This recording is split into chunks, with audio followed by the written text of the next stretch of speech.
They say everything happens for a reason, but I suspect everything happens for a Reese's. Like this commercial break. Did you need 15 seconds away from music or 15 seconds to eat a Reese's? Perhaps it's true. Everything happens for a Reese's.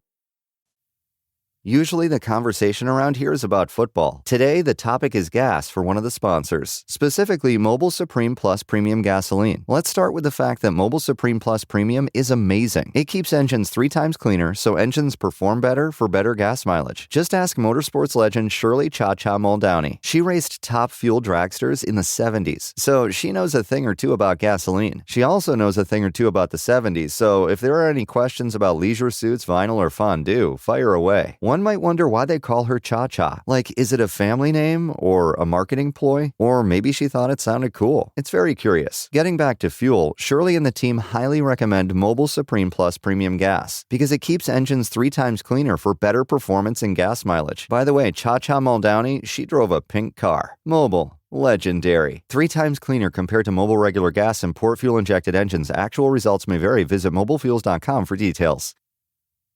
Triple shot half calf oat milk 2 pumps extra foam. Your coffee order might be getting a little complicated. Your toothpaste doesn't have to be. Arm & Hammer baking soda toothpaste keeps it simple with a powerful ingredient that works hard for you. Baking soda. That's why it's the #1 dentist recommended baking soda toothpaste. As you brush, the baking soda particles dissolve to help break down plaque and stains for a whiter smile. So your teeth can feel clean, look bright, and make brushing a no-brainer. Try Arm & Hammer toothpaste. Simple, powerful, clean. Let's see if it even fits. Oh my God. Let's see if I can sneak this in here. Honestly, there's not that big of a difference. It kind of looks like the same person. Say it again. Trev. You hear me?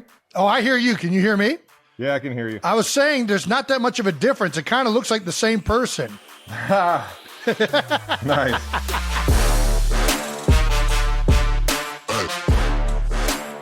The fuck you laughing at, Jason?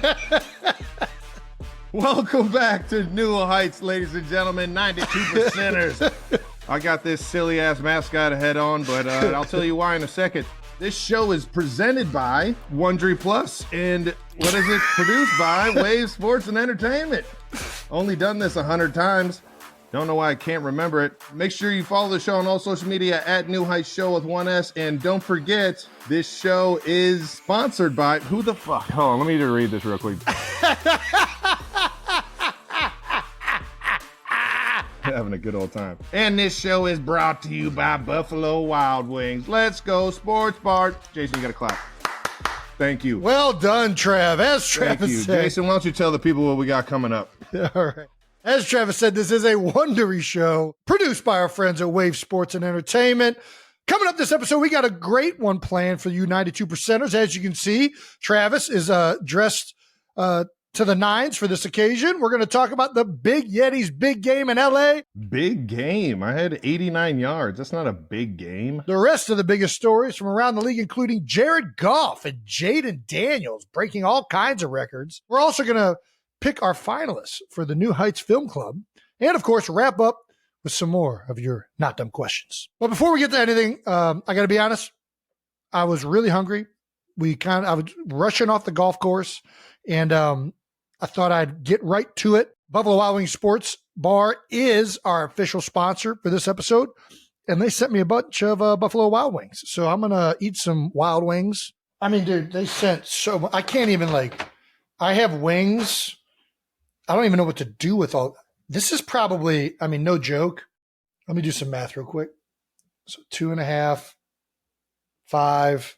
This is I probably got about, I don't know, 15 dead chickens sitting in my lap right now. Deep fried and covered in delicious sauces. Talk to me dirty. As well as blue cheese. Got this wonderful bacon burger, which I really like how they've layered it. That smells delicious. Now that you know who this show is brought to you by and Jason's eating his wings, I might as well tell you guys why I even have this mascot head on and where it comes from. It comes from good old Lubbock, Texas. That's right. The Texas Tech Red Raiders beat up on our Cincinnati Bearcats over the weekend, and me and Pat had a little fun little wager that we came up with. If the Bearcats would have won, Pat would have been at the press conference that he has every single week, wearing a Bearcat mascot head. And sure enough, as you can see, the Bearcats lost because I'm sitting here looking like an idiot wearing this Red Raiders mascot head. I'll let you know right now, you don't look like an idiot at all. You look like... Well, I mean, Jason, it's just who I am. All right. I feel like, you know what I mean? You just got to own it. You look like a full-on version of Yosemite Sam is what you look like. I mean, that's the only thing. The Red Raiders clearly stole Yosemite Sam. I'm not gonna lie, it is kind of an honor, though, because I used to play with this guy in NCAA football, like growing up, when you could just do the full mascot teams. I used to play with this guy all the time. Well, you're killing it. Yeah. Thanks a lot, Coach Satterfield. Much appreciated. It's extremely hot under here. You don't get there's not a lot of air coming through this thing. So it kind of feels like I'm hyperventilating a little bit. Do you have a newfound respect for mascots trying to podcast in it and realizing that they do like flips and run around a stadium? Not that I didn't already respect them, but I mean, if this is what they're doing in Lubbock, Texas, in the 100-degree dry-ass heat, fuck that. Oh, my gosh. That thing's got some bacteria in there. And on top of that, they're running around, getting everybody excited. Yeah. Does that thing have mold growing on the inside? Whatever that guy does, guns up, guns up. You think he just does guns up to everybody? I mean, probably. That's what I'm doing. I'm not. What doing else too can much. you do? I'm definitely not going above and beyond. But shout out to the Texas Tech Red Raiders for getting the dub. It was the first time the Bearcats played Texas or played Tech, and me and Pat wanted to have some fun with it, knowing that I don't think we'd ever matched up on the football field before. So Bearcats, I need you guys next time, baby. But you didn't disappoint either. That was a great game, man. Does he have a Stetson cowboy hat? Do you know what brand cowboy hat that is? I have no idea. What You like that one? Howdy. That was good. Howdy. Howdy there, partner. Give us your best. If Red Raider talked, give us your best what you think Red Raider would sound like. Yee! Come on down to Lubbock, Texas. That's all I got. Yeah, I mean, that's it. We'll throw batteries at you. We'll throw tortillas at you. You come down here, you're going to get your ass whooped. Yee-hoo! Yee! Welcome to Lubbock, Texas, where there's tumbleweeds and college football. That's all we got. Yeah, tumbleweeds and college football. Oh, my God. Oh, my God. That was awesome. Oh, God. Woo! And I'm still repping the Bearcats, baby, all day. You see. I got to give another shout out before we get started. I played at that TPC course in Connecticut. The woman that got me on, her name Aunt Robin, got me on the course. Okay, Mrs. Rob. Mrs. She was trying to find garage beers to give us for the round, but apparently they're not in Connecticut. We got to get on Andy and those guys to freaking step up their game in Connecticut. But she did hook us up with some Neil's Donuts. Oh, man. Just going to let you know, I already had one. Yeah, good thing they're over there. They might give Lamar's a run for their money out there in KC. Ooh, the yellow box. The yellow boxes are dangerous. Gosh, these donuts were great. I love a good yellow box. I'm at that point in the season where I'm like, let me just push it away. I see that golden glazed donut just sitting in the yellow box. I'm just like, I don't need that today. I'll get it tomorrow, knowing that they don't have boxes of donuts in the building every day. Just lie to myself so that I don't just grab 10 donuts and run around the corner and just stuff my face like a little fat kid. What happened to all the donuts? It's a sad day when you're in your NFL career and you realize you've hit that age where you can't just eat whatever you want anymore. It's like, God damn it. I remember I used to live for ice cream the day before games. Oh, yeah, the little snack bar, yeah. Yeah. And I'll treat you to a cheeseburger. I'll treat you to some ice cream. Year 12, and Brent Selleck said something to me before one of the games one day. He's like, man, I shouldn't have had a milkshake last night. I just feel like crap. I was like, yeah, Selleck, it's not the fact you play football. It's the milkshake. And then I got to year 12 and I ate some ice cream and then tried to go play football the next day. And I was like, oh, shit, this is real. Why am I so lethargic today? I just feel like a big blob. Yeah. Am I bloated? Well, Am I bloating? I'm going to keep eating these Buffalo Wild Wings and donuts. So thank you, Buffalo Wild Wings and Buffalo Wild Wings Go. Triple bacon cheeseburger and the buffalo bacon sauce was tremendous to be delivered. Let's go, Sports Bar. All right. New news. New news is brought to you by our friends at Varney Airlines, where good leads the way. How do you even remember? I guess you read it, so. Yeah. New news is brought to you by our friends at United Airlines, where good leads the way. Did United ever get back to us on whether they liked the whole Varney Airlines bit or not? They're fans. All right. First bit of new news we got is Kelsey Car Jam out here in Kansas City. That's right. My foundation, 87 and running, has the annual foundation event. This year is the second year we've done a car show, or basically a block party style event that will showcase some of the city's top automobiles, from the Fuel House, a fun car club out here, and then I guess a bunch of others that are lined up. It's going to be fun. I should have my old school 70 Chevelle all revved up and ready to rock and roll, but if not, I'll bring one of the other cars that I have. Jason should be there, and it is this Saturday. That's why we're reminding you guys. All the proceeds to the event will go to 87 and Running Foundation, which benefits the inner city of Kansas City, Cleveland Heights, Ohio, and just the underserved youth in the city. And it's always fun to get out here in Kansas City. Kansas City, they show up every single time that I've done anything foundation wise.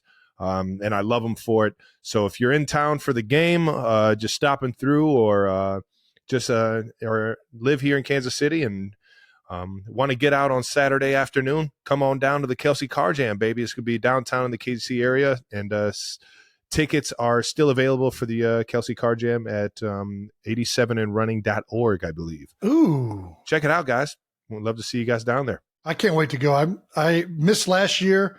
Obviously, now that I'm retired, I had the opportunity to go this year, and I'm looking forward to it. No, it'll be fun, man. It'll be fun. Always some good food, some fun cars, and just a nice, fun evening for the city to enjoy. Do people that attend get to drive any of these cars? Is there like a test track? No. No? No. Do you think people will let me potentially drive some of the cars?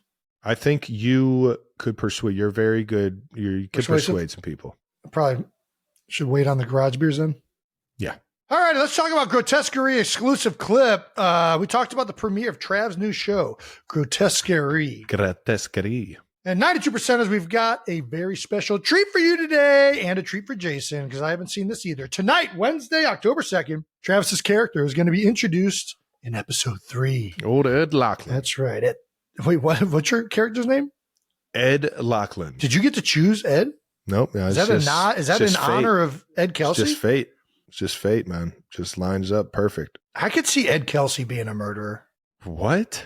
If somebody told me Dad killed somebody, I'd be like, yeah, it's for good reason, though. I could see it for good reason. Yeah, he wouldn't kill anybody. Yeah. Like, he's not I don't think like a serial killer. I don't think Ed Kelsey could do the things that are going on in Grotesquerie. We're going to talk about that in a second. Yeah, I was about to say, yeah. But yes, episode 3 at 10 p.m. on FX tonight. You can see Travis's character. What's it? Ed what? Lachlan. Ed Lachlan going to make his debut. But you don't have to wait, because the Grotesquerie team sent us an exclusive, never-before-seen clip of Travis's first scene to air right here, right now. I can't wait. I'm just going to watch you watch it. I don't want to watch it. Thank you, handsome. What's your name? Ed Lachlan. But you can call me Eddie. Eddie. Something tells me when you're done with your little ciggy break here, you're gonna want to get the hell out of here. And I don't blame you. I already know what's happening in this show. But should you be driving? Probably not. But I'm going to anyway. Of course you are. Of course I am. Windows down, hair blowing in the wind. You know it. This is so... I can't watch it. I can't even listen to it. Know me. No little something. I'm not going to lie, you killed it right there. You're full of shit. No, I'll you tell you nailed what, it. though. Nisi's You look awesome. great, too. Nisi's awesome. And Nisi made it to the LA game. I saw that. How about that? She came out and supported me at the Chargers game. Was cool seeing her on the sideline. Mama Kels had nothing but amazing things to say about her, as does everybody else. All right, I'm going to need you to stop dodging. Oh, shit. Did you boil a baby or not? Jason, do I look like I have the courage or I don't even know what the fucked upness about me to boil a fucking baby? No, you don't. But Ed Lachlan might. Jason, just watch the show. I think you're so in that clip, you're dressed like you work at the mental hospital. What's the difference between why does that? Listen, I've seen Shutter Island before, Travis. When you start working in mental institutions, all sorts of crazy things start happening with the characters. People who you think are one thing start turning into other things. No, that's because this is a show I have seen. This is a show I've seen before, baby. So somebody in there is crazy, and I don't know who it is, but it's gonna have. It might be Niecy. It probably is Niecy. What? You just said it was me, and now you're saying it's Niecy. You have I don't think no you're idea what's going on. I don't think you're a real character. I think you're a made up figment of Niecy's imagination. Is what I think. Damn, man, I can't even be a real character. If you didn't watch the first 2 episodes, make sure you watch the first 2 episodes so you know what you're getting yourself into. This shit is crazy. It is insane. It's very mysterious. I can't wait. I'm excited for everybody to keep seeing how everything unfolds. So tonight, Grotesquerie on FX. Make sure you guys check it out, and you can also check it out on Hulu the next day. Oh, nice. Makes it easy if you want to just binge watch the first 3 episodes. But if you want to see it live, check it out tonight. And moving on to the last bit of nude news. If you're looking for a new cookbook and want to support a great cause, Mama Kels, Mama Donna, has contributed to the Cooking with the Stars with 2 R's on it. She has a new cookbook coming out, Jason. This book is being sold to support the Star Children's Fund and raise money for pediatric cancer research, which is always a good cause. Mom's the best. Isn't she just the sweetest woman in the world? Yes, she is. And she knows how to cook now. Mama she does. She does. You don't get 2 big old boys like this without knowing how to cook. That's right. All right, now. The Star Fund was funded by Green Bay Packer legend and 2-time Super Bowl champion Bart Starr. How about that? And his wife, Sherry Starr. So that's why the 2 R's on the foundation, Star Children's Foundation. There we go. And this is the recipe Mama Kels submitted. So let's see what Mama Kels threw in there. I think we know what it is. What is it, lasagna? No, that was Dad.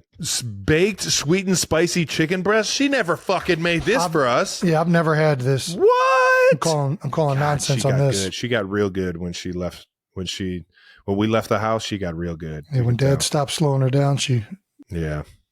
It's fucked up. Dad would just eat the chicken breast before they even.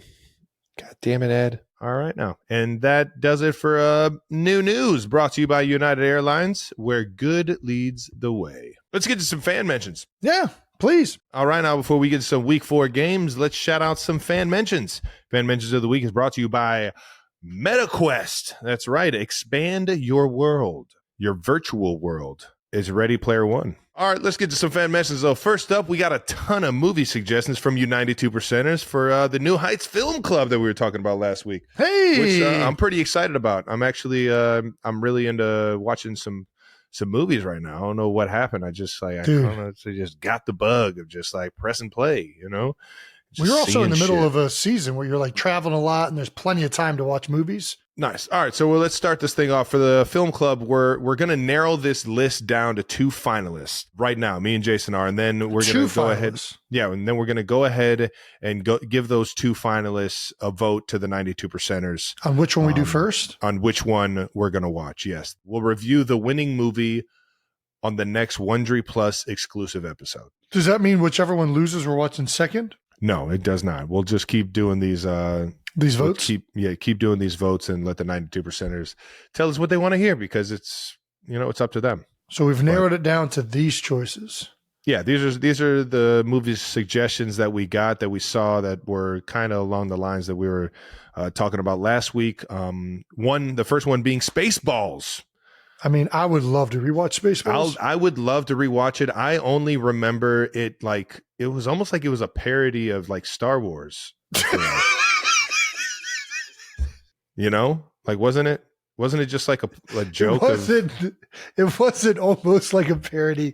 It was a full-on parody. Like yeah, that's what I thought. It's not like a. I don't remember it all like that. I just remember them having like the tall gold looking thing that looked like it's supposed to be fucking whatever. RT. Yeah, not no, R2D2, it was but Spaceball. I was so young when I watched Spaceballs. I watched a part of it as an adult, and I can just tell that there's infinitely more references I'm going to get and enjoy out of that movie now, being older. Do we have to watch the Star Wars that came out before that, though, to understand the references and stuff? I feel like we might have to.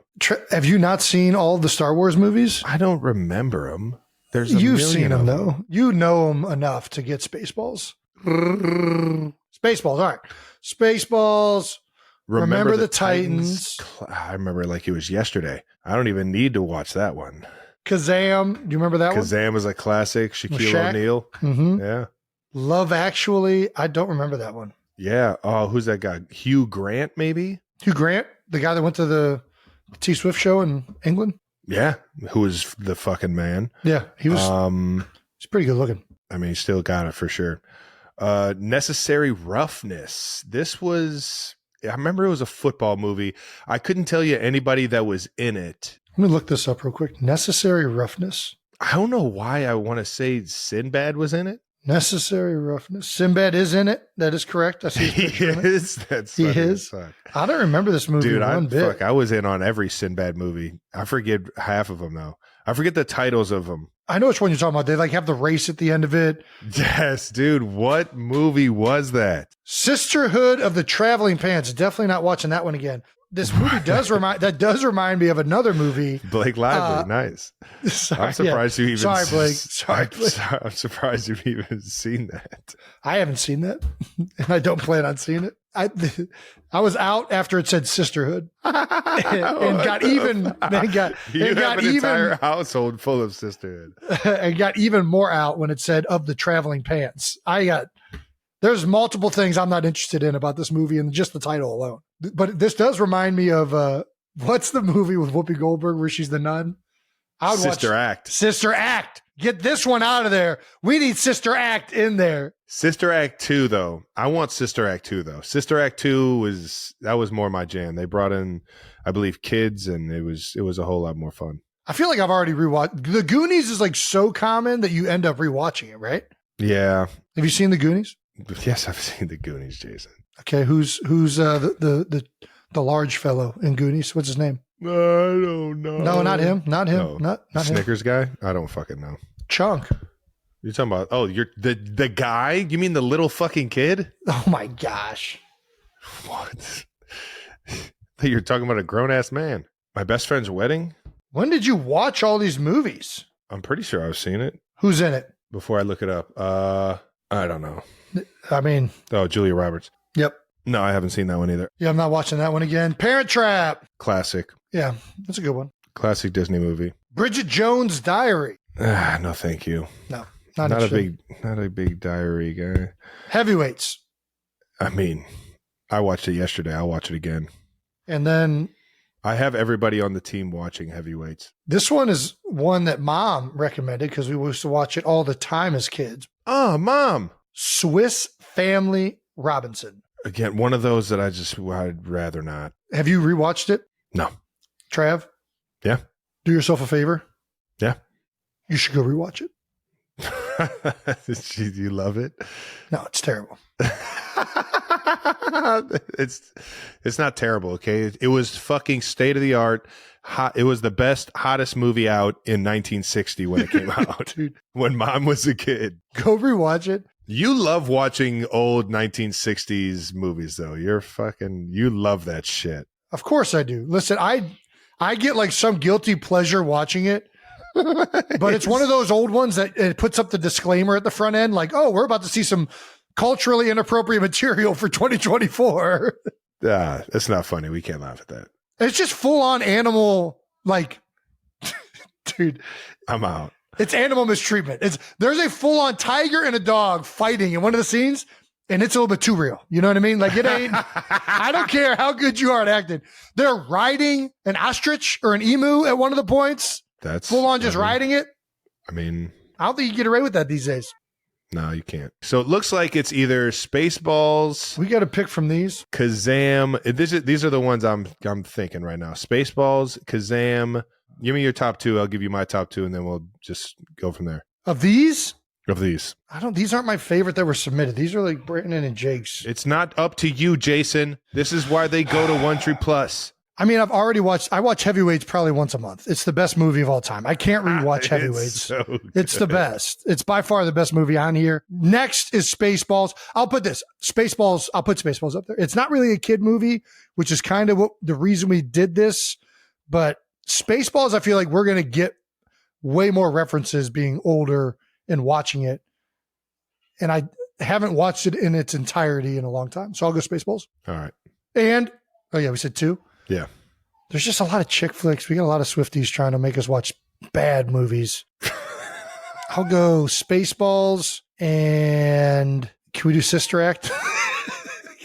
Sister Act 2. I'm only doing Sister Act 2. How about Naked Gun? Spaceballs and Naked Gun. I can't. I'll go Spaceballs and The Goonies. I've seen The Goonies and Heavyweights because they're two like movies that people watch frequently. All right. I'm going to say, I guess it's Spaceballs. I was going to say Necessary Roughness just to... I've never seen that movie, which would actually be pretty dope. That's what I'm saying. Let's throw Necessary Roughness in there for sure, because I've never even seen it.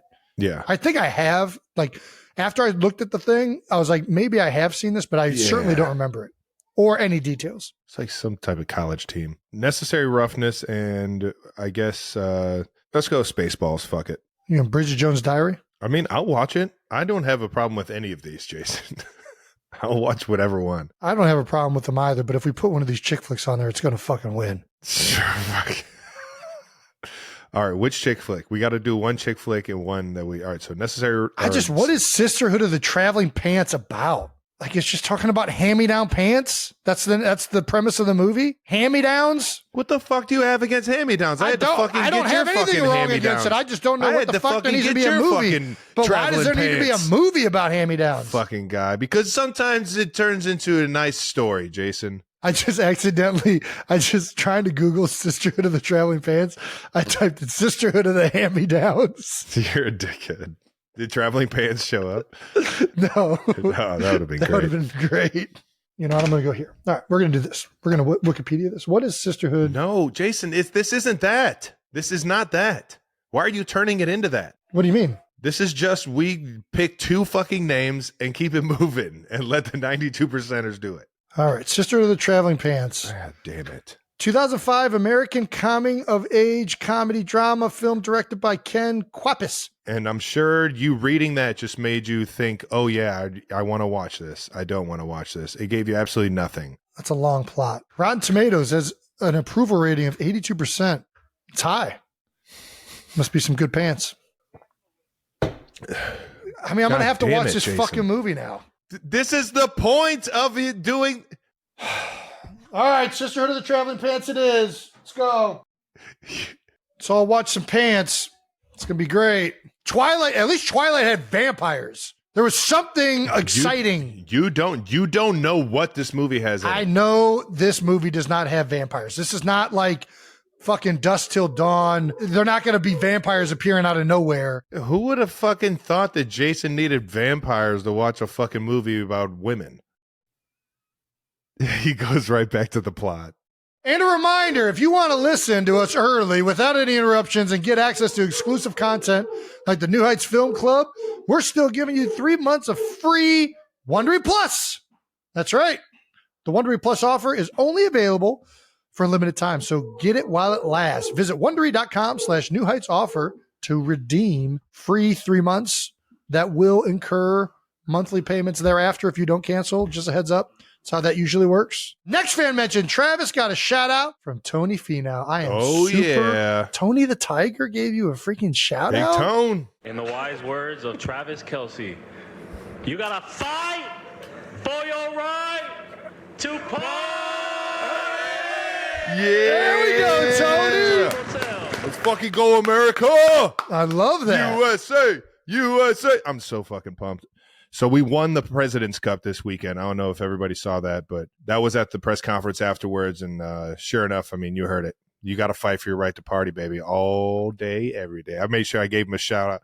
I shot him a text on IG. Just made sure I let him know, you better be partying your ass off right now, brother. You guys did it. So I was pumped to see him give me a shout out on the podium, man.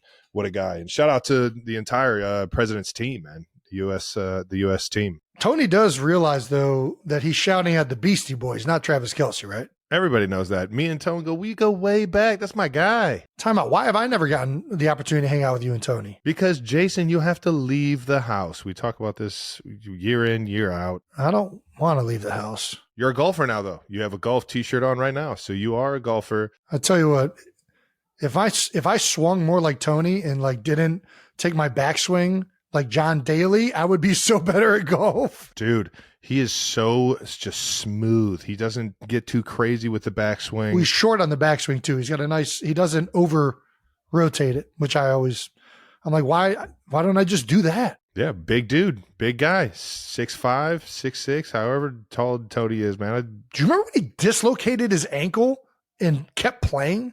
Yeah. You remember that? He's a warrior. Yeah, I do remember that. What is the worst place to drop it? You got to fight for your right to party? A sobriety.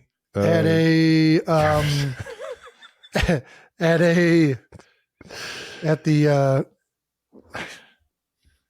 can't say that. At the can't say any of this. At the ICU. Yeah, the ICU. The DUI checkpoint. Basically anything that has to do with you shouldn't be partying. At the end of a Depends commercial.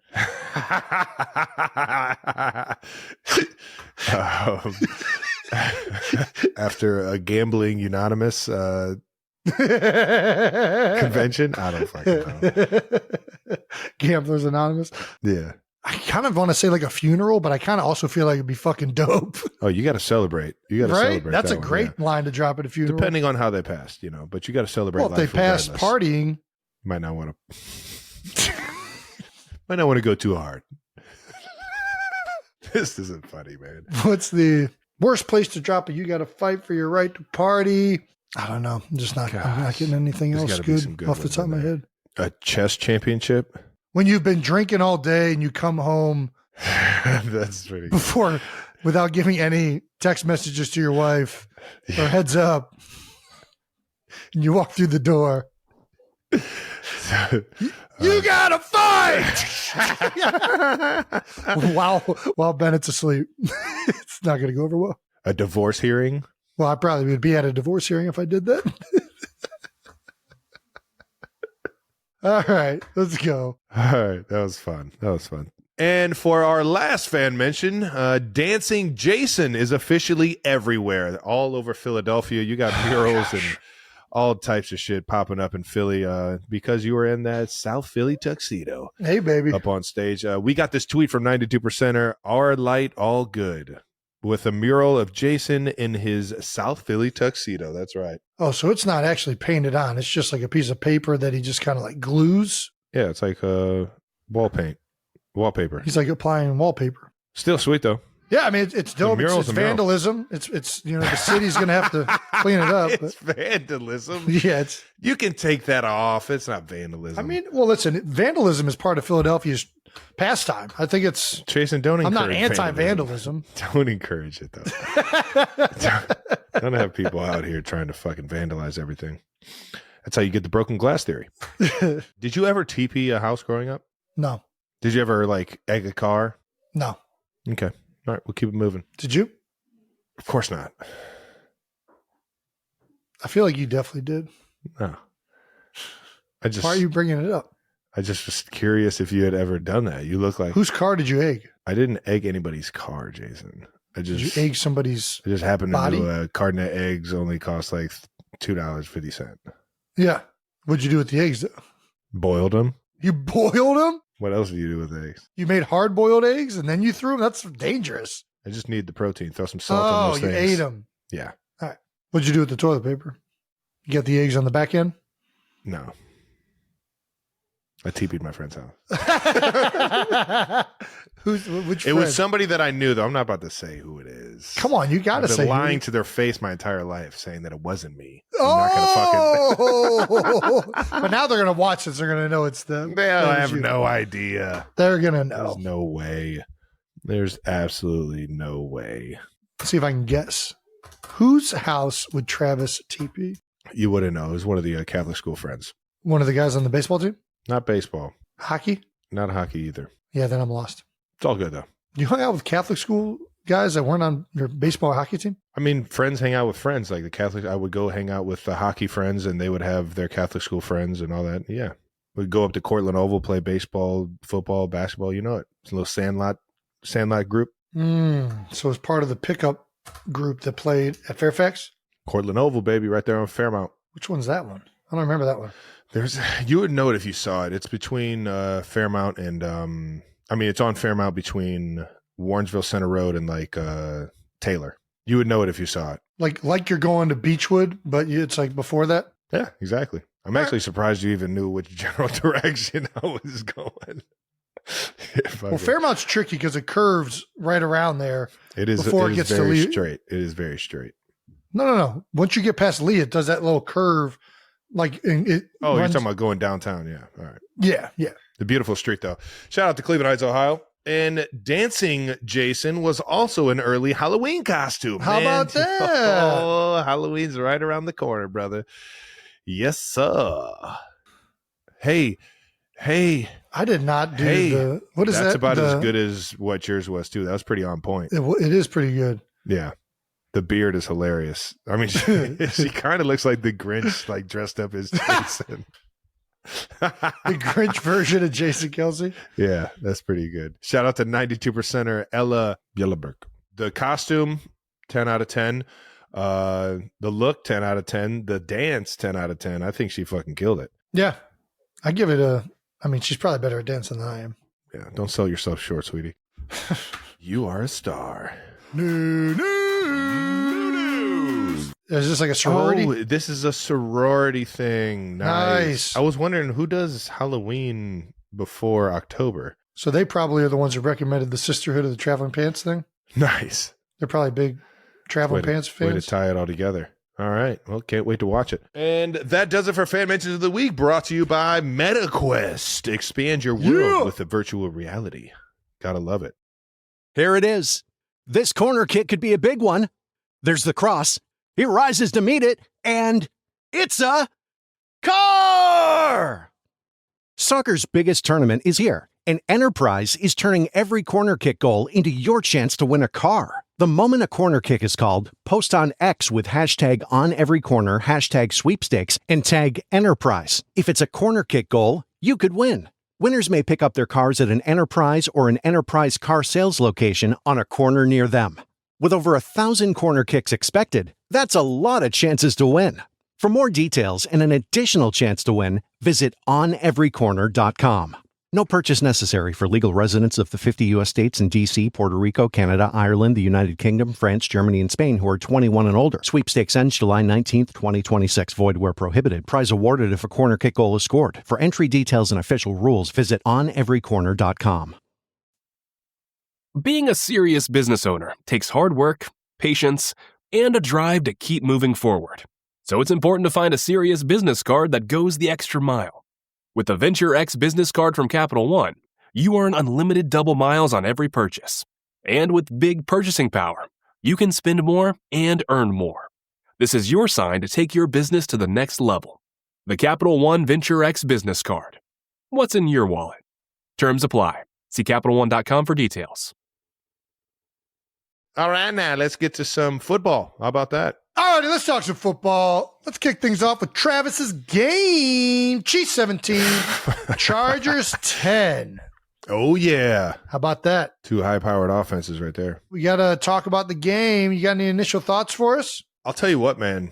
That stadium is it's such SoFi's a unique. Dope. Yeah, SoFi cool. is so dope. And I think it's even cooler during the day because you get the day games, you get the sun beaming through kind of like that plexiglass or whatever that is over the top. And it really brings light into that stadium like no other stadium I've been in, or at least no other dome I've ever been in. That place was fun, and it was rocking, man. They had that was the first like Chargers game I had been to in a long time where their like fan base is starting to really get behind the team. Get the fuck out of here! There are more Chiefs fans there. I swear, really? Chiefs travel, but at the same time, like Chargers games are never that packed. Like, yeah, it's usually dominant. Whenever we play them, it's usually a sea of Eagles fans. I'm not gonna lie. And then on top of that, it's not like packed to the T. It's like that game was Eagles fans action packed. Yeah, that thing was. I mean, it was rocking. I enjoyed the atmosphere. Cool. Obviously, still a lot of things we got to clean up on the offensive side. Defensively,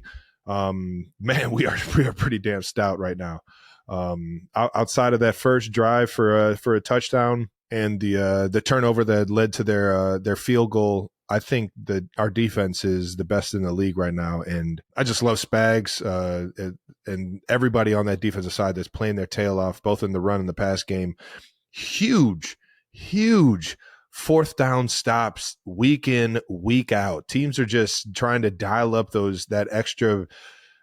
trying to dial up plays on and kind of steal an extra fourth down conversion on us late in the game and keep control of the game and trying to take the lead. And our defense just keeps coming up big. It happened in the Falcons game. It happened in the Bengals game. It happened in this game. And it's just, I mean, I can't say how much I appreciate these guys and how hard they're working throughout the week to be prepared for these kind of things. And yeah, but on the offensive side of the ball, man, we got to get rolling, and it's not going to be any easier with seeing Rashee go down during the game. I just love the way that guy was playing the game of football, how he was attacking every single day in practice.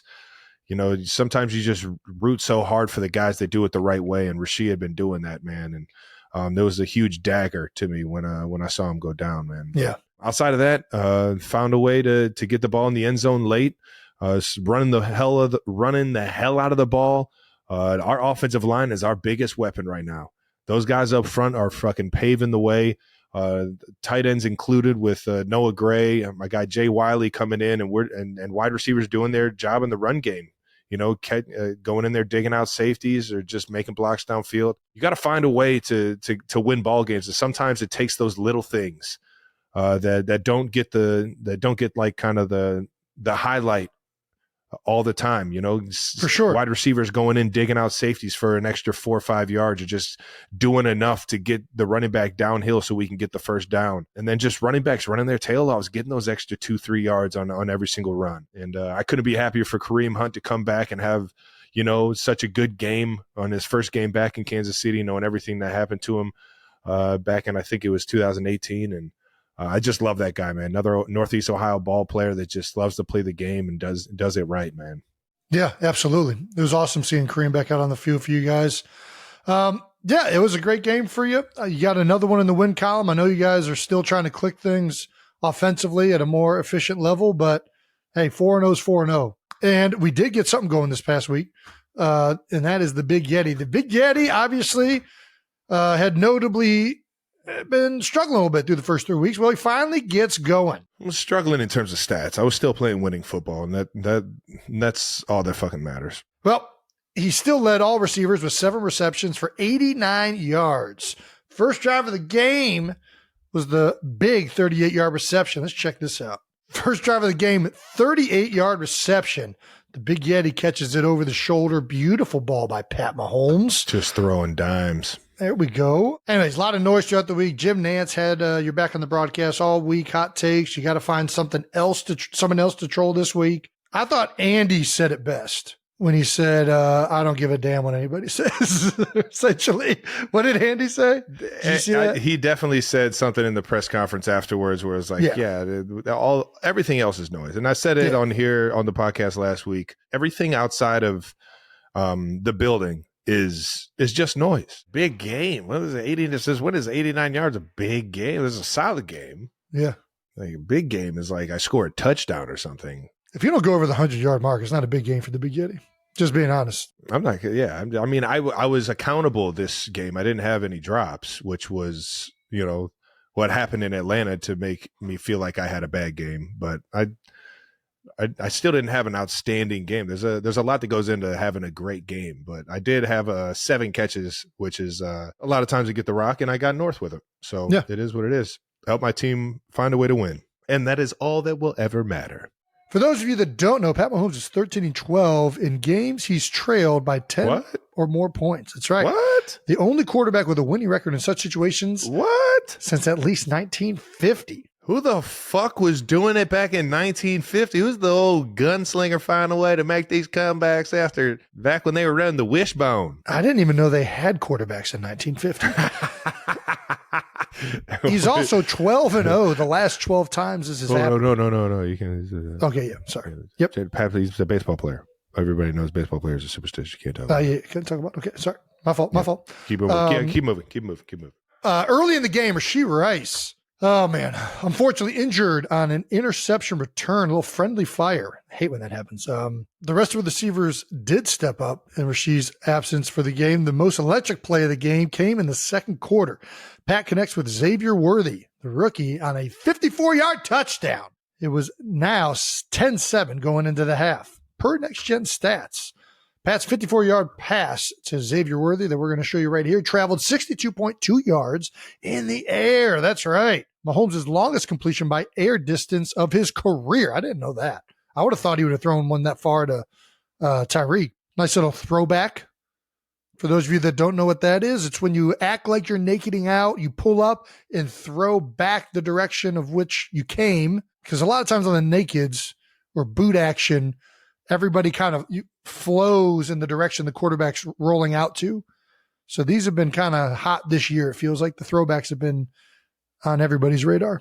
Yeah, I think we had been running the ball so well these first couple of weeks. I think the safety started getting a little bit more eyes in the backfield. And sure. I'll tell you what, man, you take your eyes off of Xavier Worthy, man, that guy is going to be past you in a blink of an eye. You ain't lying. Yeah, and he was absolutely flying on this one, running at a top speed of 21.46 miles per hour, which is that'll get you a ticket in the school zone, kids. I was about to say the same thing. You beat me to it. That'll get you a speeding ticket.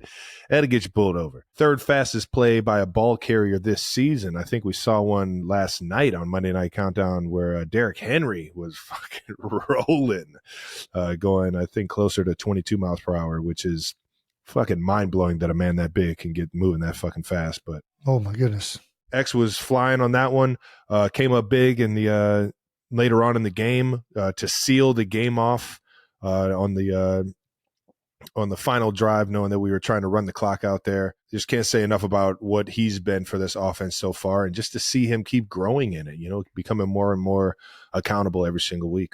Seems like the rookie's finding more and more of his place within the offense. Obviously, Rice going down, he's being thrust into more plays that he was probably getting ready to perform in the game.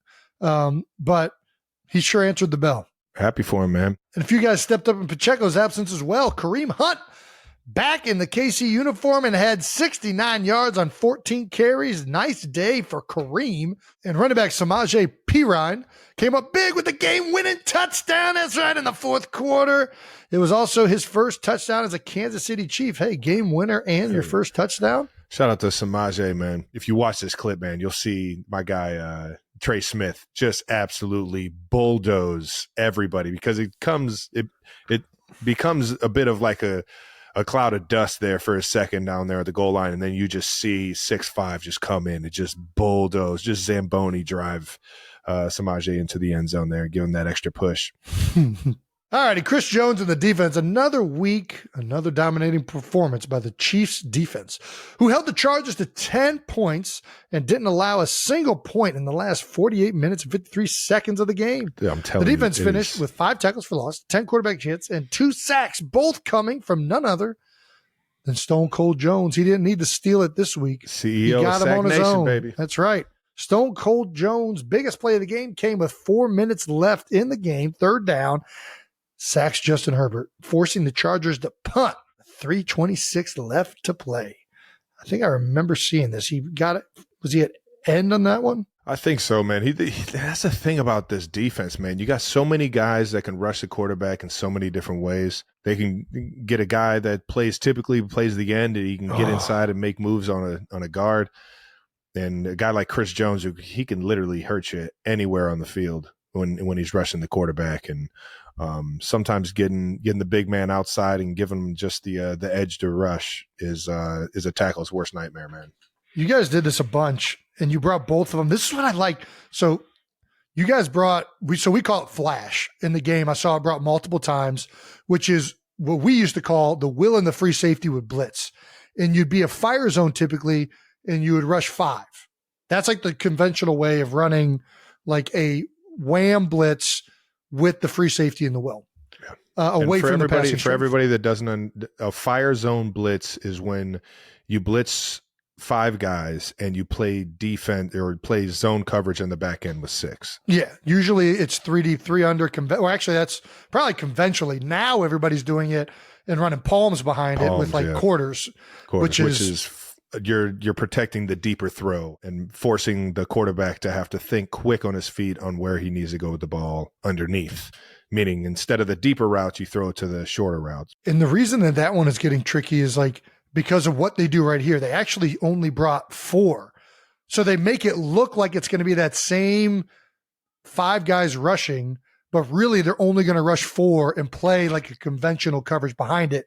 So Herbert gets caught. You can tell. Like he thinks it's there. It's tough. Also, the running back does a terrible job. That's who got Chris the sack. The running back missing that blitzer got that. Guys are hitting it though, man. This is what happens. They mug the guys up and they come. So then the running back's like, I got to be firm in that gap. Then all of a sudden they drop and the safety's blitzing on the other side. And they are and you're flying late to that one. Our guys, when they hit it now. Yeah. There's Xavier Worthy in it, 21 miles an hour. They're speed. You ain't lying. Guys are flying in there. Either way, Chris Jones gets a big sack towards the end of the game. It doesn't seem like anybody can block him. I'm not just saying this because Chris has been good for a while. Dare I say he might be the most impressive I've ever seen him right now through the first 4 weeks. He just feels like anytime he's one-on-one, he's winning. I don't know. It's been impressive. Yeah, especially if you're not getting the ball out on time. That's for damn sure. Chris is just, he's on the hunt, man. The CEO of Sack Nation, baby. Come on now. It's Stone Cold Jones. Don't do that voice. Sorry. Well, our guys over at Waves got us some LeBron stats of the game. Sunday's game was the first time a reigning college national championship winning coach faced off against the reigning Super Bowl winning coach. How about that? Jim Harbaugh was the national champion at Michigan last year, and is the Chargers' 6th head coach since I've been in the league, which is crazy. And to be honest, he brought some of his staff from Michigan, which is a smart move. I mean, you're comfortable with your guys, and their defensive coordinator is a coach of mine and Jason's, actually. That's right. Actually, his father, Jesse's dad was a coach with me in Philadelphia, Rick Minter. And Rick was he was the head coach of Cincinnati before we got there with Mark D'Antonio. Yeah, back anyways, in the go days, ahead. Sorry. Yeah. No, so Jesse Minter, and I got to say what's up to him on the field. So when we were at Cincinnati, this is how you know we're getting fucking old. I say we're, but seriously. Once the guys that were 100%. Go ahead. So GAs are typically the graduate assistants at colleges are typically the guys that they do a lot of the I don't want to say dirty work because that makes it seem like it's not a great. I mean, that's job. what it is. They're doing all of the work. Yeah. You're doing a lot of work. You're putting Excel sheets together. You're putting all the film together. You're basically doing all the tedious stuff so that the offensive and defensive coordinators can be a little bit more focused on the bigger things, right? Well, they want to focus on the tape and they want to focus on the game planning. So the GAs end up doing like basically making all of the scout team cards. They end up inputting a lot of the data into the computers, like all of the backlogging of everything, the GAs are kind of in charge of. Yeah, all the organizational stuff. Yeah. And it's a big piece in the grand scheme of things when it comes down to it. And Jesse was one of my favorite. I should call him Coach Minter now that he's a defensive coordinator in the NFL. But no, he's Jesse does. I mean, he's not our coach. He's Jesse. He was literally holding up the scout team cards as I was a scout team quarterback my freshman year. That's funny. Which is hilarious because now he's game planning against me in the National Football League 15 years later.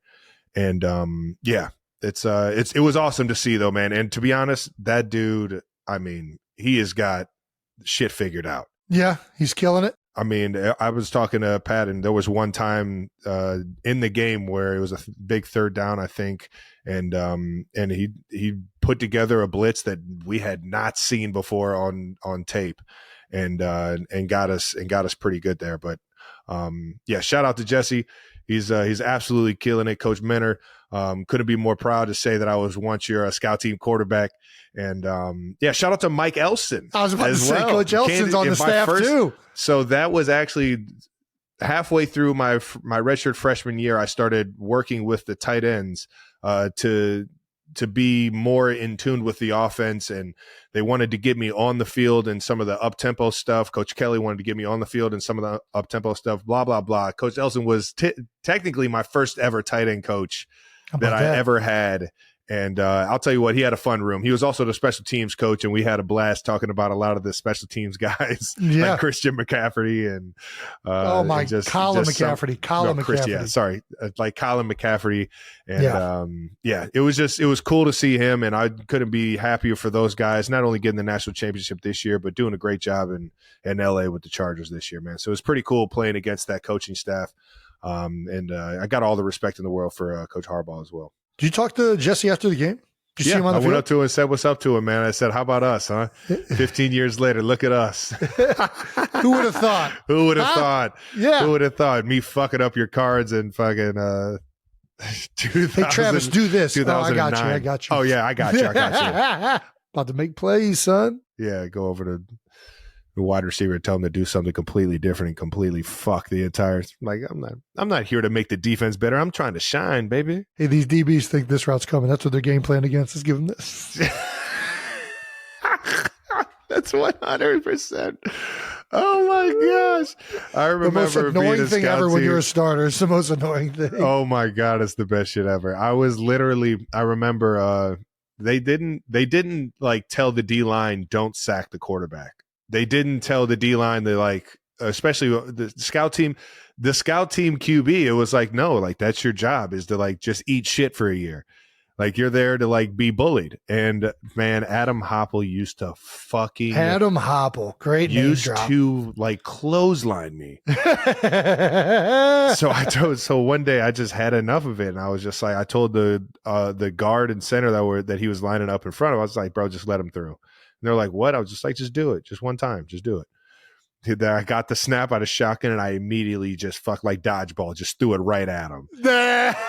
Dude, like, not dodgeball. Fucking speared my shit, dude. Yeah. Just came through and and after that, just gave me a few like elbows to the fucking head. And I was just like, I deserved it, but fuck you. Yeah, I had to get at least one lick in. Shout out to Hop, man. Great dude. Same thing happened when I was a scout team defense back when I still played middle linebacker. Yeah. Uh-huh. We're doing a practice, and they used to let the offensive line cut the scout team guys. Like they never let anybody's cut, but they would let those guys would be cutting us in practice. And this is why D'Antonio was great. This is why D'Antonio was great. Dude. So they were cutting guys, and we're getting freaking mad. And D'Antonio walked into the huddle. He's like, "You're just going to let him cut you guys? You're just going to let these guys like do that to you?" And I'm like, fuck, no, I'm not letting that. So next play, I freaking Bobby Boucher'd it, full on tackled Bradley Glanthard in a tag off drill. And he's like, of course, doesn't see it coming. This like, because that's fucking hilarious. God damn it. Sometimes you just got to fucking bow up, boys. Hey. Even if you know you'll get yelled at or get your ass kicked for it. Got me the scout team player of the year. Defensive player of the year. Attaboy. We went to Hawaii that year, and I was a part of the scout team that got invited to Hawaii. There you go. Got me on the plane, maybe. Is this a LeBron stat? Travis officially passes legendary tight end Tony Gonzalez to become Chiefs all-time leader in receptions when he caught his 917th career reception. I have news to say. This is not a LeBron stat. That is an all-time stat. It's a pretty legit stat, considering who held the stat previously, and what he's meant to the game of football in the tight end position. This is a milestone stat, and congratulations, Trav. I know you're a humble guy, but that is incredible to see. To be honest with you, when we were watching Tony do it, I don't think anybody felt, and I still feel like most of his records aren't going to be broken. Like untouched. It's so freaking crazy when you look at his career stats, but to even touch something that he did with the Chiefs is mind blowing in itself. It's crazy how it all comes full circle, man. Yeah. Not only being in conversations with Tony, but being at the top of the leaderboard with the Kansas City Chiefs, who have been around since the 60s, have been such an unbelievable organization in the National Football League. One of the beginning organizations that made it all the way through, that are still, at their peak. And I love Kansas City and the Chiefs and the opportunity that I've had here in KC. And a lot of that is due to the rich history that they have. And a guy like Tony Gonzalez, who has been a mentor to me, he's been right there, a lifeline if I ever needed it. I fucking love the guy. He's motivated me in ways that he doesn't even know. And I've tried my entire career to match what he was to this organization, what he was to this game of football.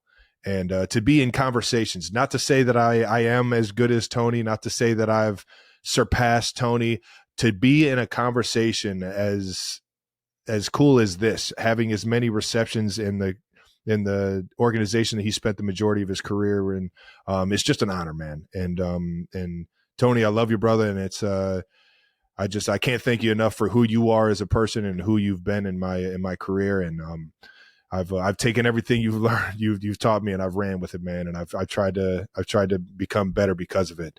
And yeah, just love that guy, man. It's an honor. Next week, the Chiefs are playing the Saints on Monday Night Football. What? Oh yeah, baby. How about that? I'm coming to town, Trev. You are? Coming Get to the whole KC. crew. Nice. You guys won't be in Bristol for this one? No, it's only one Monday night game.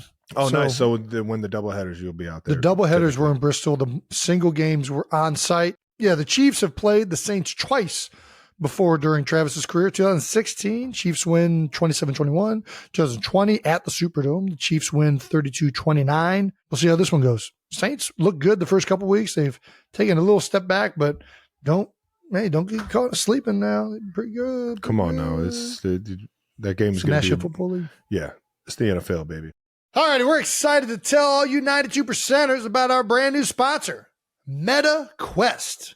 For anyone who doesn't know, the MetaQuest 3 is Meta's most powerful headset for the ultimate mixed reality experience. Simply put on your MetaQuest and watch the space around you transform. You can pull up a giant immersive screen right before your eyes to create the ultimate movie theater in any room you like. You can also use your MetaQuest to watch entertainment like Trav just mentioned, or you can use it to play games, or on the giant 2D screen, you can check out live sports that make you feel like you're at the game. You can basically turn your couch into courtside seats while watching an immersive NBA game. How about that? Best ticket in sports right there. That's dope.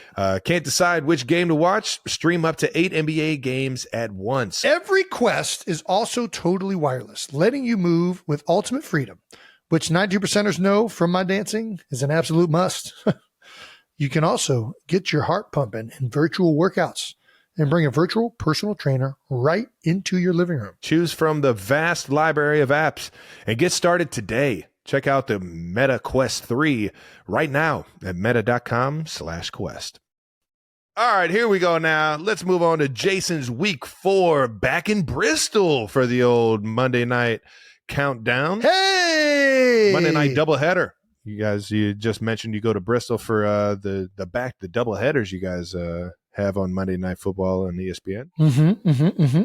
For the second week in a row, Jason's shoes stole the spotlight on Monday Night Countdown. Why is everyone obsessed with my footwear? Because Jason doesn't dress up. Jason dresses as. That's why. What am I dressed as here? I'm just wearing fucking boots. I didn't even know I was going to be shown on television. I don't know. You're dressed as Jason Kelsey, I guess. You had to kick your feet up onto the desk to show the world the Timbs. My dog wore some butters on Monday Night Countdown. Don't get it twisted, man.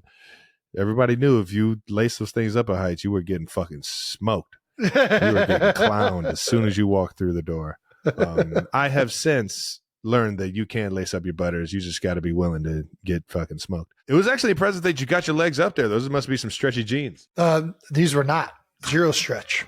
Nice. Well, you're just a powerful man. Those are good old Wranglers. We also got this shot of you, and I need you to explain exactly what was going on. Your first ever words spoken on ESPN Monday Night Countdown was had tits in it, and now you are showing your tits, essentially, on this t-shirt. It's true. Yeah. So hold on. Your very tan tits. Yeah, somebody asked me what complexion this was. I was like, I don't know, guys. He used a bronzer. We were doing a segment on Hutch Island, talking about how. Oh yeah. Hutchinson. They find out how to get Hutch one-on-ones and build them into overload fronts and put them wide so that you can't really chip them, and the guard has trouble getting out to help. So we were doing the Island vibe. So Marcus Spears had Mai Tais made. He had hats and sunglasses. And then this shirt, I don't know whose idea this shirt was, but it was handed to me and I was just showing off my new shirt. Nice. That makes sense. I honestly didn't even know what it was when I was holding it up until it was like already at that point. And then I looked down, I was like, oh, okay. All right, nice. Perfect. Well, the hat and glasses really made it a full get up. So yeah, you were, and the floaty. You were Jason dressed as Hutch Island. Yeah. So fits right in. I love the jacket. I thought this was one of the most entertaining pregame countdowns that you guys had done to date. You guys spoke about even Tua and the concussion stuff that he had been going through, and how is he going to have to weigh that. It was such an educated conversation between the three of you guys and SVP. I just really love everybody's input. Everybody has a very different view of things, and you guys are I just love the camaraderie you guys got up there, man. It's cool. It's fun to watch. I appreciate that. We're getting better and better. I think it's, we're on our fourth time doing it together, which is crazy that, we're doing this every single week live and you're still figuring out how it all works together. But it's been helpful to me to be on there with guys that have been doing it at a high level for so long. You know what I mean? And know what they're doing. Like I can lean on Ryan. I can lean on Swag. I can lean on Scott. They're the veterans right now. I'm the freaking scout team player of the year. Ooh, nice. Go ahead and fucking spear your starting left tackle. Yeah, dude. I got to get RC's fucking suit connect, man. Those suits are looking fucking it's ridiculous. Sharp. I don't even know what it is. They're looking sharp. Only a special guy can make that exact suit. So I got to get his connect. But what is that style called that he's wearing? You're going to have to ask RC, man. I don't know, but it looks smooth. The lapel is very different. It is. Bro, it was clean. Very clean.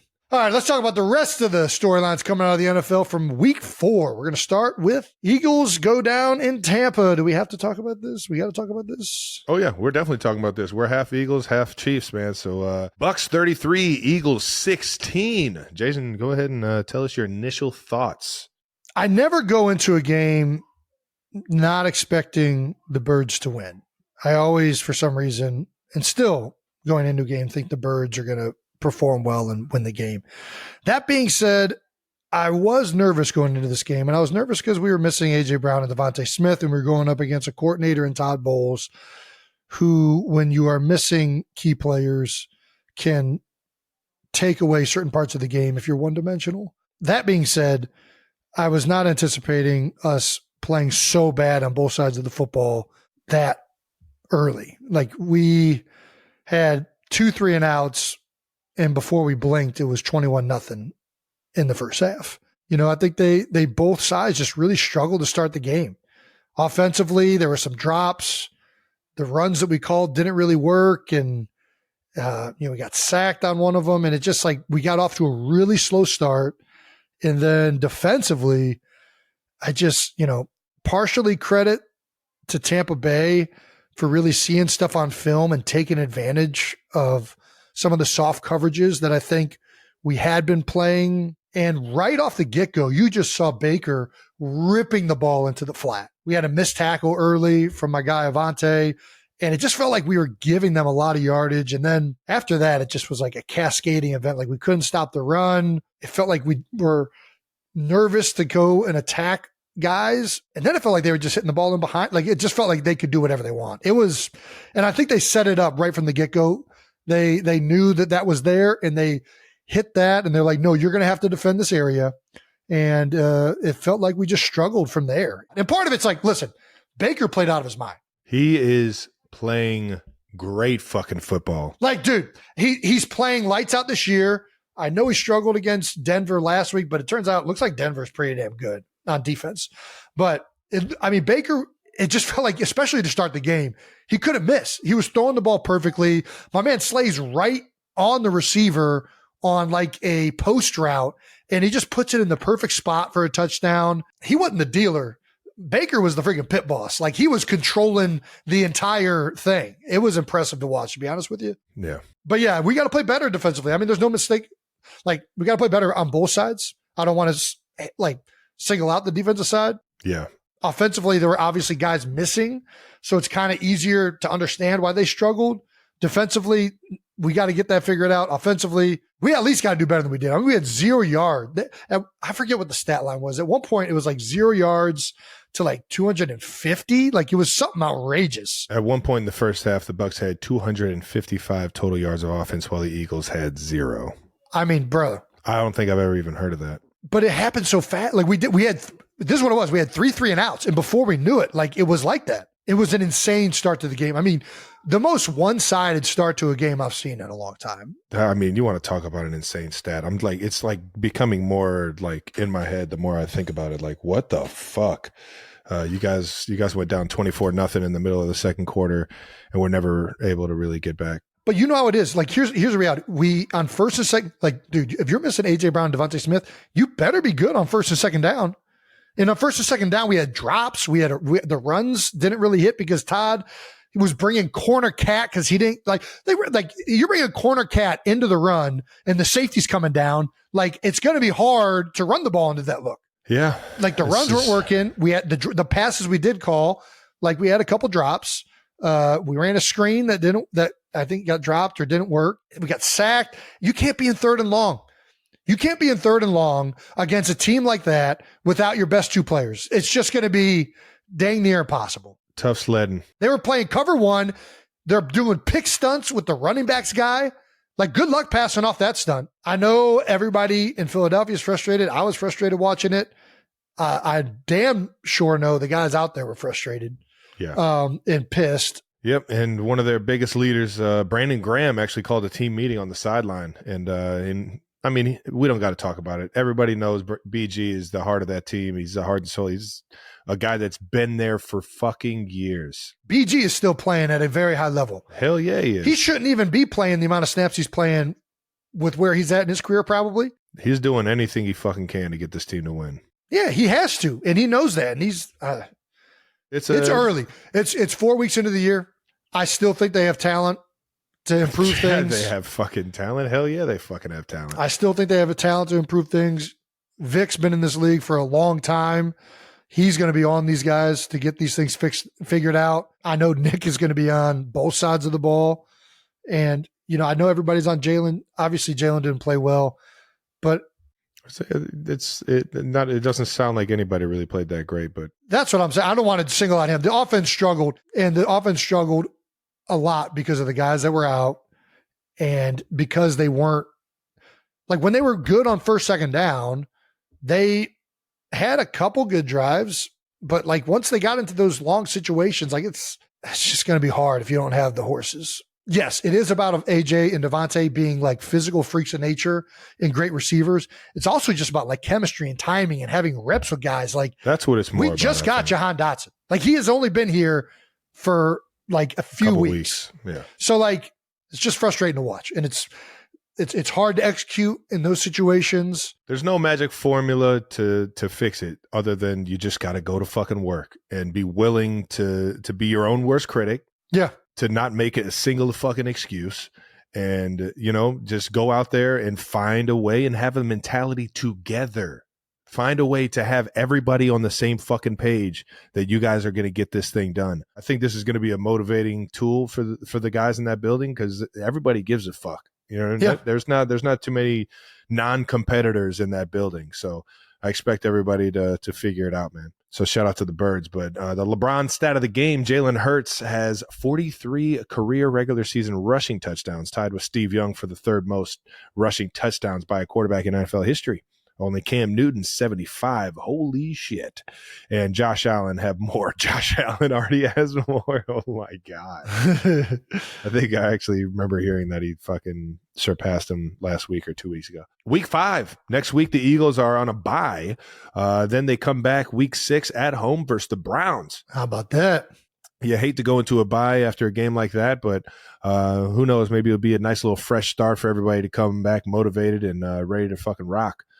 The Eagles' next 4 games are against teams with a combined 3-13 record. Yeah, don't sleep on that. Absolutely means Do nothing. not sleep on that. The Bengals absolutely means nothing. The Bengals are the have fucking been in Bengals. every game that they've been in. They've been damn near winning them. The Jags have some guys. They had the rough game against Buffalo that I saw on Monday night. I expected them to put up a better performance, and they put a goose egg up on me. But they still got some. They've been close. They should have won. I mean, CJ got it done at the end of the game, but they were right there against Houston last week. The Giants, they're not great, but they're in all these games. I don't know if we even have the Giants Cowboys Thursday night. That was the weirdest freaking division game I've ever seen. Watching, it was like neither team really was like fighting to win. Did you feel that way? Did you watch it? I watched it, but I was more interested in the pregame and halftime talk. Really? Just because I love those guys. You love Big Wit and Fitzy and all Big those Wit, guys? Tony, Fitz, Sherm. you know it. Yeah. Carissa. They're outside of you guys, they're my favorite. Yeah, they're fantastic. But I it just felt like nobody was like taking the game. It just felt like both teams were like kind of playing conservative and just hoping the other team messed up. Yeah. And then like nobody messed up. So it was just like this weird game where like nobody played good or bad. I don't know. It was very strange. Yeah, it was eerie. The Browns game, the Browns are playing bad right now, but they got Jim Schwartz. Honestly, they were a call here and there away from winning last week against the Raiders. All righty, week 4 roundup. Let's talk about all the big headlines from the rest of the league. 3 undefeated teams lost this week. There's only 2 undefeated teams left. I think you know one of them. The other one that is still undefeated are the Minnesota Vikings. The 3 undefeated teams that lost this week are the Steelers, Seahawks, and Bills. We got to talk about the Bills-Ravens game. I did not see the Bills struggling this much. I mean, the Ravens are a tough matchup for them. I think they're a tough matchup for anybody if freaking Derrick Henry's rushing like that. Oh, my God. The big man, the king himself, had 199 yards rushing, 1 rushing touchdown, a receiving touchdown. Don't see that every day from the big man. One of those touchdowns came off of an 87-yard run in which he reached over 21 miles an hour. That's right. He was speeding in the school zone. The Ravens won this game 35-10 against a Buffalo Bills team that looked pretty much unbeatable the week before against the Jacksonville Jaguars. It was an amazing show of feat by the Ravens, who seemed to be finally figuring out this new piece they got at running back with Derrick Henry combined with Lamar Jackson and the rest of the other fast guys they got on the perimeter. It feels like they do so much misdirection, but still manage to play with insane speed. Tough football, yeah. The last undefeated team that took their L was the Steelers. Yep, the mighty, mighty Steelers. That defense has been so good, but they struggled early against the Indianapolis Colts, getting out to a slow start. The Colts, they start out 14 or 17-0. I can't remember whether it was a 17-0 lead or was it 14-0. I couldn't tell you. All I know is that Joe Flacco came in there at 39 years old and played his tail off again. He did. Anthony Richardson was playing pretty well, too. He got him the first touchdown and then worked him down in the red zone. Flacco finished that one off to make it 14, and then Joe did the rest. I will say Fields and the Steelers and company, once they figured it out, were humming, but it was a little bit too late. Yeah, still a good football team, though. Steelers are a good football team. So are the Colts. Colts got a really good defense, and it's been that way. I don't know what Anthony Richardson's injury status is, but Joe Flacco has proven that he is still an unbelievable quarterback, especially after last season's Browns end of the season that he finished off with that playoff run. After the game, Flacco was told by a reporter that Anthony Richardson thought he was cooler than he expected him to be. And Flacco's response was, Anthony Richardson's mom is 8 days older than I am, so there's no chance in the world he thinks I'm cool. And I'm here to say Flacco comments like that are exactly why Anthony Richardson thinks you're cool. 3 rookie quarterbacks led their teams to wins in week 4. I don't know that you would call Bo Nix's week an outstanding week from him. 10-9 is a wild ass fucking NFL game. Jets Jake, we got to bring Jets Jake in on this. I'm pretty sure he had 60 yards of offense or something like that? No, think about this. Before that, at halftime, I think he had -7 yards. Dude. On 6 receptions or some shit like that. I don't think I've ever seen that many receptions and somebody have negative yards. I'm not calling Bo Nix bad or anything like that. I'm just saying that is a wild stat to fucking look at halftime. We can go into another wild stat here, and that is the rookie phenom. That's right, phenom Jayden Daniels. This dude is unbelievable, man. He is fun to watch. The stat in particular that everyone seems to be bringing up is the 82.1% completion. That's through 4 games, ladies and gentlemen. It's the number one all time through 4 games. It might be a LeBron stat, but that is a damn good LeBron stat. That is fucking, there's one you can hang your hat on. That's the one right there. And it's what's been unique is the first game for sure.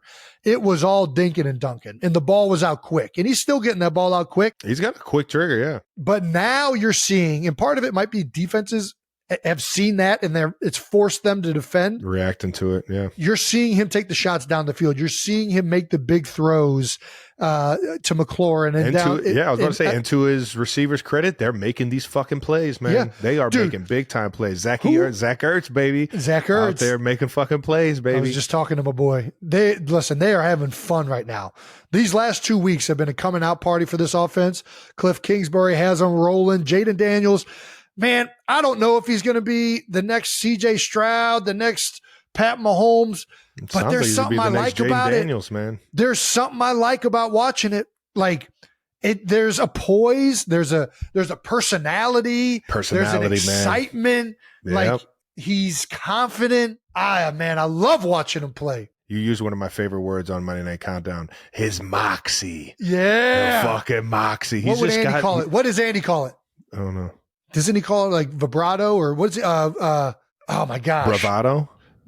He says it instead of swagger, he uses another term, and it's like an old school term, or he did in Philly. I have no idea. I've never heard him say any of those words.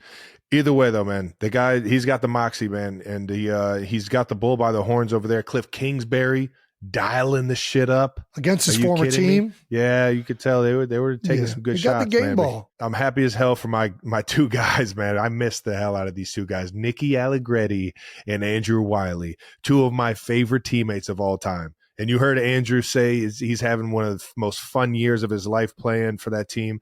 And sometimes the excitement, and that's not to take away from anything that we did here in KC, the excitement of everybody not necessarily counting you in, maybe not counting you out, but not counting you in, and to be able to week in, week out, I don't know, answer that test and do it in a way that they're doing it, man. It looks like they're having fucking fun over there in Washington right now, hitting on all cylinders, man. And I couldn't be happier for those 2 guys. For sure. And on top of that, Cliff Kingsbury, who I know through old Patty Mahomes, man. Yeah, Jayden Daniels is taking the NFL by storm right now, and hopefully we get to keep watching that because it's exciting to watch, especially when a young guy and a team are dominating like that. Oh, yeah. And the last rookie quarterback to get a win column this week was Caleb Williams, where the Bears got their second win of the season. He clearly played his best game so far. Hopefully he can keep on getting that thing moving over there in Chicago. I think everybody's ready for a Chicago Bears football team to be damn good. No Fun League.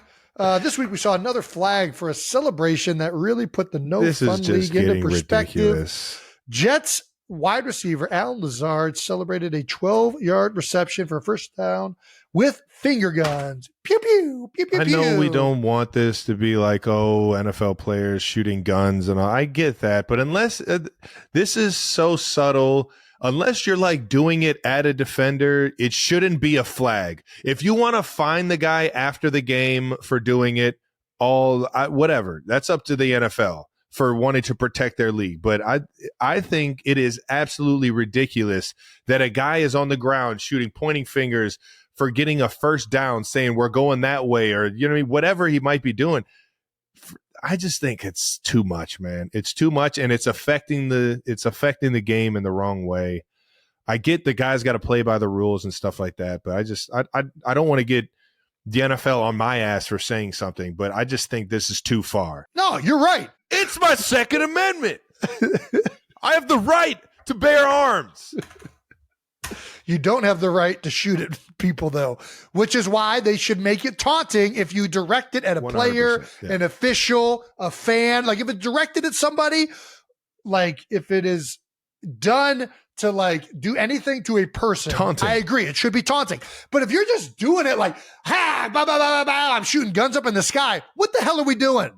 How is that taunting? If the league doesn't want it, just fine them afterwards. Don't make it a part of the game where it like affects the team. I think it's a little too much for that. They've done this to like overcompensate, like people pointing at people and like, or like to be like, I don't know. It's stupid. It's dumb. It's dumb that this cost them 15 yards. There was nothing about this that was remotely violent.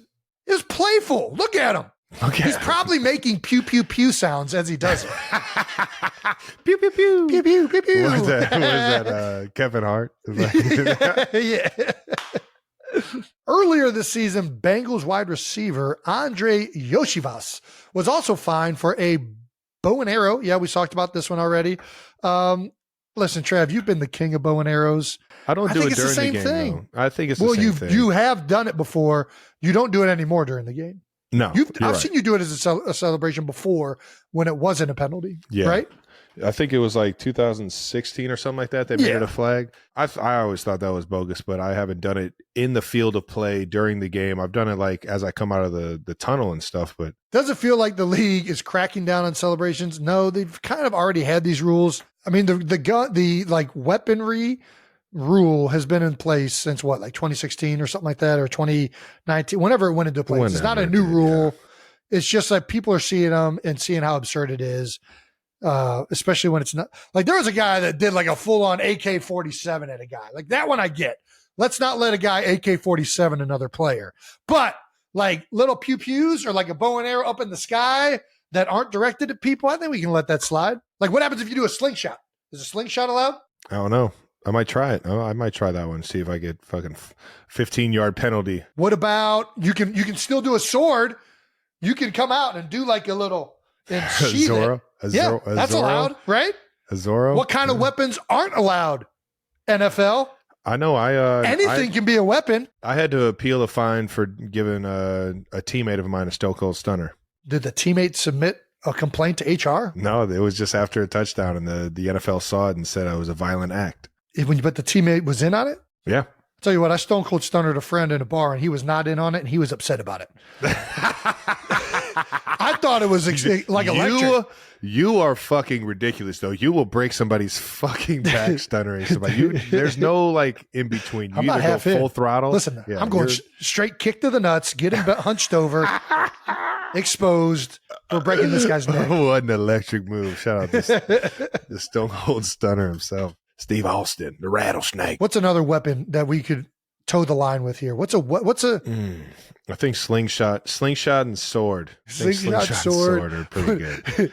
Could you set up like a catapult system and catapult the football into the crowd? No, I don't think that'll hit. I mean, if it goes into the crowd, it's probably going to be. What's another? Nunchucks? Nunchucks would be pretty funny. Could you act like you put your head in a guillotine and just like decapitate it? Oh my gosh. That's crazy. Throwing star? I don't think people would get the gist. Nunchucks. Could you do little Michelangelo? Michelangelo? You didn't go Bruce Lee, you went Michelangelo? I'm all Teenage Mutant Ninja Turtles, baby. I didn't go, who's this Bruce Lee kid? You wore him on your shirt one day. I love Bruce Lee. I'm just fucking, but Bruce Lee, I don't think of nunchucks. I think of Michelangelo when I think of nunchucks. When I think of nunchucks, I think of Bruce Lee playing ping pong with nunchucks. He played Bruce. I don't remember that clip. That's awesome. I think it's CGI, but it probably is. Who cares? They had CGI back then? No, that's why it makes it even more like kind of like, really? All right, let's get out of it. What if you did a poisoned chalice? You took a drink from the poisoned chalice. I think we're done with this. Ooh, blow dart? Ace Ventura? Spear. That was javelin. It wasn't spear, it was javelin. And now, for a new addition to round up the week, we got Coach Quote of the Week. I've been waiting to do this ever since I sat down with Nick Saban at an ESPN event. Sometimes coaches just say it best. Trav, hit me. During the post-game press conference, Falcons head coach Raheem Morris was asked about tight end Kyle Pitts not getting any catches in the game this week. And Morris responded, it was just about going out there and winning the game. Stats are for losers, man. I don't get involved in that stuff. Our stats officially for losers. I don't think they're for losers. I think when you're getting good stats, you're helping your team win. And when you do it at a consistent level and you're scoring touchdowns and you're winning football games, they do matter. But I hear what he's saying, though. Yeah. And it's a part of my philosophy and not being upset that I'm not getting buku stats this year, is that it's about winning the football game. And he's focused on wins and losses. And speaking of stats, we got a pretty crazy one from that game. Falcons beat the Saints 26-24 on Sunday, and the Saints became the first team to score at least 24 points, allow no offensive touchdowns, and lose in 40 years. Allow no defensive touchdowns? Allow no offensive touchdowns. Oh, like no like pick sixes or anything? No, what does that mean? They didn't allow the other team to score a touchdown. How'd they get all their points? A defensive touchdown, maybe special teams, field goals. Field goals? Yeah. That is fucking outrageous. Isn't that crazy? Listen, this is my viewpoint on stats. Talk to me. Stats are numbers. What I care about is the football. Where does it go? Does it go in the end zone? Do we get points? Points are also numbers, but points determine games and wins and losses. Yeah. Stats are numbers. Numbers are nerds. Nerds are losers. Therefore, stats are losers. If you care enough about stats for it to change your day, I think that's when you don't have a winning mentality. Yeah. So I get what Coach Morris is saying, but at the same time, if you're putting the ball in the end zone, you're going to get stats. It is what it is. Yeah, but you're not counting the stats. You're just counting the points. You're not counting the stats. All we care about is visually. Does that ball go into that territory right there? Yep. We get points. Does that ball go through those uprights? When we're on defense, does the ball go that way or does it stay where it's at? That's all I care about. I don't care about the numbers. You're right. But at the same time, numbers are for the analytics people. When you get the ball in the end zone. And the pencil pushers. When you're getting the ball in the end zone. The zit faces. When you're getting the ball in the end zone, you're getting the stats. And the 4 eyes. It is what it is. I will say this. Kyle Pitts is a fucking unbelievable athlete. Great football player. I think trying to get the ball in his hands is a pretty good plan for the Falcons. Yeah. In all seriousness, they should probably get his stats up because he's a really good weapon to utilize. That's what I'm saying. That's what I'm saying. And he's one of their better. He's an unbelievable athlete out there on the field. I think he has a lot of mismatches. Maybe if Kyle Pitts has some catches, they actually do score an offensive touchdown. That's another way to look at it. See? There we go. Before we get out of here, let's wrap up the show with no dumb questions because there's no such thing as dumb questions. 92%ers, just dumbass people answering them. Hey! No dumb questions is brought to you by the powerful backing of American Express. Oh my gosh, we are an American Express ad now? How about that? This is the coolest shit ever. Name your favorite American Express ad. My favorite American Express ad? Yeah, your favorite commercial ever recorded. Don't leave home without it, like the old school one. Don't steal home without it. Come on. It's right there, Jason. That's not my favorite one, but that is a good one. You know which one I'm talking about? Yes. It's from Major League. Yeah. And it's it is a great one. That one's fucking classic. Why can't I think of his name right now? Wesley Snipes. Yeah, but what's his name in the movie? Willie Mays Hayes. Willie Mays Hayes. Catch like Mays, hit like Hayes. It's not a real one, but it is a great one. Oh, it's so good. Actually, was it real? Did American Express pay money to be in that movie? That's what I'm saying. Genius, American Express. Yeah, it's back when. It might have been back when you didn't have to fucking. Yeah. I don't know how that works. All I know is that. That's classic. But either way, all right. Shout out to American Express. What is a favorite piece of football sports memorabilia that you guys own? I can't tell you exactly what I own because then somebody would rob my house for it. But I got some good shit. Shit, and I'm very proud of it. One of the coolest items that I have that I've had right here on my desk since Jason got it for me. Don't say that one. Is a Baby Ruth, grade 9. Which is out of 10. It's a pretty goddamn good grade. Yeah, it's got a Baby Ruth signature baseball right here from back in the day. And it looks like it's got a few other people on it too, but I'm not going to. Who's Henry Williams?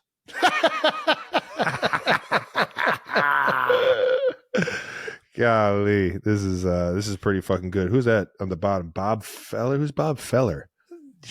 Legendary Cleveland Indian, baby. Oh yeah. I mean, this is the coolest thing that I've ever gotten from Jason for sure. Yeah, well, see if I can not go a lot of play, competition there. Yeah, I might go play catch with it or something. play Sandlot baseball with pick it. up baseball. Yeah, the dog. What is it about a baseball? Signed baseball is the best. It's our childhood, man. I don't know why. It's just like ingrained in my head. Did you ever get anybody to sign a baseball when you were younger? Like the satisfaction of it? I went and waited in the Cleveland Indians parking lot. I mean, we did that after every fucking game. And but one time I believe I did get a Kenny Lofton autograph on the third baseline. I was sitting there with, I think I'm remembering this right, because the Sailors had third base season tickets, and I got to go with them one time, and they would come right by his section every warm up, and he would like sign some autographs. Shout out to Kenny Lofton, man. I've been fortunate enough to say what's up to him and be cool with him, and he's just been the absolute best, knowing that we were 90s Cleveland kids and just thought the fucking world, and still do, man. But Kenny, I still gotta come out and play some golf with you. Jason will probably join now that he's a golfer, so we'll have to put a round together. I did the exact same thing. I got Kenny Lofton and David Justice at a 1997 MLB All-Star game. You got them at that game. Yeah, Dad took me down there. I remember when you got to go down with Dad. We had 2 tickets. You guys had fun. That was great. Yeah. You went the year before. So not the All-Star game. There wasn't like an All-Star game every year in Cleveland, Travis. Yeah, you didn't even like baseball, though. Dad knew I would fucking appreciate it more, and I would remember it more. And I did. And one of the coolest things I got was a picture of Kenny Lofton in a Atlanta Braves jersey and hat, because 1997 we traded him right before the deadline to get, I believe, David Justice, if I'm not mistaken. I don't remember who we got, but that sounds right, I guess. Yeah, I forget exactly who we traded for. Oh no, Marquise Grissom was a part of that one. Fun times. And shout out to Kenny. My favorite piece of sports memorabilia is actually very timely, because this person just passed away Monday night while I was doing Monday Night Countdown, which made it hit extra hard. Well, at least that's when the news broke. Yeah. Pete Rose. I have a signed baseball by Pete Rose. Charlie Hustle himself, man. And I don't know. I've just always been a huge Pete fan. Obviously, he had his demons, but the way he played the game and carried himself. And I think also like Dad just loved him, so that made me love him a little bit more. So I love that piece of memorabilia that will probably mean more now that there won't be any more of them made. I've had a lot of people run into Pete before he passed, and they just had the world. They just said great things about him. Either way, R.I.P. to the big guy, and that is a very, very cool piece of memorabilia that you got. What else you got? You got anything else? I also have some boxes of rookie card. Well, I have some boxes of football cards that are from Tom Brady's rookie year. I brought this up on an earlier show that I really want to open, and I still haven't opened them. But I think it'd be cool to open those. Maybe that can be, maybe not bonus content. I don't know. I think it'd be fun. Open them and see if there's a Tom Brady rookie card inside. Dude, I'd be at the edge of my seat looking at that fucking, you opening those. Can you imagine? We open one of them, we pull a freaking Tom Brady rookie card? I want to know who else is in that draft class. I know that Tom's the big ticket item. Let's look.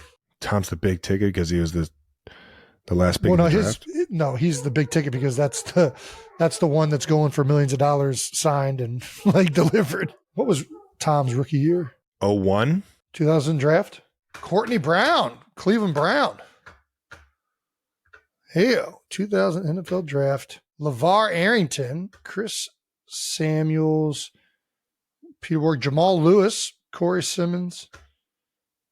I should know him from the Philadelphia Eagles. I feel like there's a better way to go about this. Brian Urlacher. It's a huge Urlacher. I'll go crazy if I get an Urlacher card because I love Brian Urlacher. You were a white linebacker. That's why. I was trying to be. I wasn't. I mean, I'm not. The only thing we didn't have in common was that he was way more athletic and I had more hair. Had. Yeah, I'm really hoping for that Tom Brady after looking at some of these names. All right. Well, that does it for No Dumb Questions, brought to you by the powerful backing of American Express. That's right. Don't steal home without it. And that wraps up another episode of New Heights. Oh, thank God. Make sure you're subscribed on YouTube to the New Heights channel and follow New Heights on Wondery app or wherever you get your podcast. Remember, you can listen to new episodes of New Heights early and ad-free right now by joining Wondery Plus. That's not Wondery Minus. That's Wondery Plus in the Wondery app or on Apple Podcasts.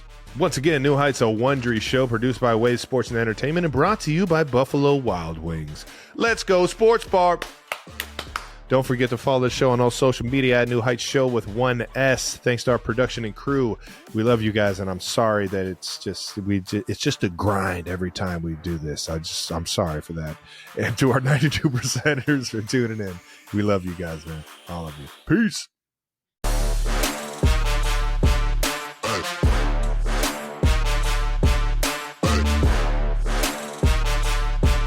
Now that's a big red mustache right there. Andy would be proud. Andy would be proud of this fucking beard. You look great. How's it feel in there?